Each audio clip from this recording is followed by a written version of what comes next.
আসসালামু আলাইকুম প্রিয় শিক্ষার্থী, আজকে তোমাদেরকে আমি রোমান সংখ্যার অনেক বড় একটা সংখ্যা শেখাবো, যেটা অনেকে দেখার পরে ভয় পেয়ে যাবে। কিন্তু বিশ্বাস করো, একটু যদি বেসিকটা তোমার থাকে, মাত্র 30 সেকেন্ডে আনসার হবে। আসো আমরা সবার আগে শিখি। তো আমরা তোমাদেরকে বলি যে আই মানে হচ্ছে 1, আই মানে কত বলো তো 1, আর ভি মানে কত বলো, ভি মানে হচ্ছে 5, আর এক্স মানে হচ্ছে 10।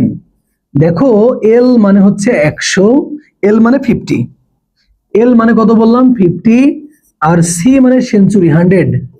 ফাইন, ওকে। সি মানে কি বললাম, সেঞ্চুরি মানে হচ্ছে 100, আর ডি মানে হচ্ছে 500, আর এম মানে হচ্ছে 1000। এই 7টা হচ্ছে রোমান হরফ। কি বললাম বলতো, এই 7টা রোমান হরফ দিয়েই মূলত রোমানরা গণনা করে থাকে। তা আসো, এখন আমরা দেখতে পাচ্ছি যে অনেক বড়। এটা দেখার পরে তোমার মনে হবে যে আল্লাহ, তোমাদের এটা কখনোই সম্ভব না। কিন্তু বিশ্বাস করো, যোগ করতে পারলে মাত্র 30 সেকেন্ডে করা সম্ভব। আসো আমরা শিখি। তাহলে আমরা দেখতে পাচ্ছি, আর একটা কথা বলে রাখি, সেটা হচ্ছে বৃহত্তম সংখ্যাবাচক বর্ণের পরের বর্ণ যোগ করতে হয়। অর্থাৎ বড় থেকে যদি পর্যায়ক্রমে ছোট ভাবে চলে যায়, তাহলে সেটা যোগ করতে হয়। কিরকম? তাহলে আমরা দেখতে পাচ্ছি যে এম মানে 1000, আর একটা এম মানে 1000, মানে 2000। এরপরে আরো একটা এম আছে, তাহলে আমাদের কত হলো 3000। আর ডি মানে 500, মানে হচ্ছে 3500।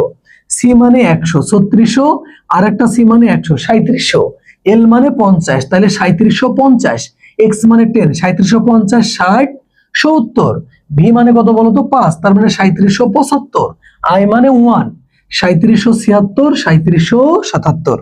সুতরাং আমাদের এই প্রশ্নের কাঙ্ক্ষিত আনসার হচ্ছে ক। অর্থাৎ আনসার হচ্ছে কত বলতো, 3777। তাহলে এখানে আরো একটা জিনিস শিখাই, সেটা হচ্ছে রোমান হরফ হচ্ছে 7টা। রোমান হরফ কয়টা বলতো? রোমান হরফ হচ্ছে 7টা। কোন 7টা? আই মানে 1, ভি মানে 5, এক্স মানে 10, এল মানে 50, সি মানে 100, ডি মানে 500, এম মানে 1000। এই এম মানে 1000 এটা বাংলাদেশ ব্যাংক ইডিতে আসছে। এইটা দিয়ে আমরা এই অঙ্কটার সমাধান করলাম। আনসার আসলো 3777।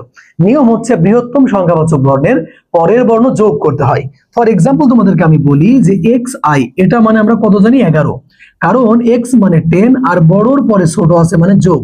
তাহলে এটার আনসার কত হবে বলো তো, 11। ঠিক একইভাবে বৃহত্তম সংখ্যাবাচক বর্ণের পূর্বেরটা আবার বিয়োগ করতে হয়। যেমন মনে করো যে আই এক্স, তাহলে এক্স মানে হচ্ছে 10 পূর্বে আছে, এজন্য বিয়োগ। তাহলে আমাদের আনসার হবে কত, 9। আমার বিশ্বাস প্রশ্নটা বুঝতে পারছো। অনেকগুলা তথ্য তুমি এই প্রশ্নটার মাধ্যমে তুমি শিখতে পারলা। ফাইন। তা আবার দেখা হবে এই ধরনের অঙ্ক নিয়ে। ততক্ষণ পর্যন্ত ভালো থাকো। সালামু আলাইকুম আ রহমতুল্লাহ।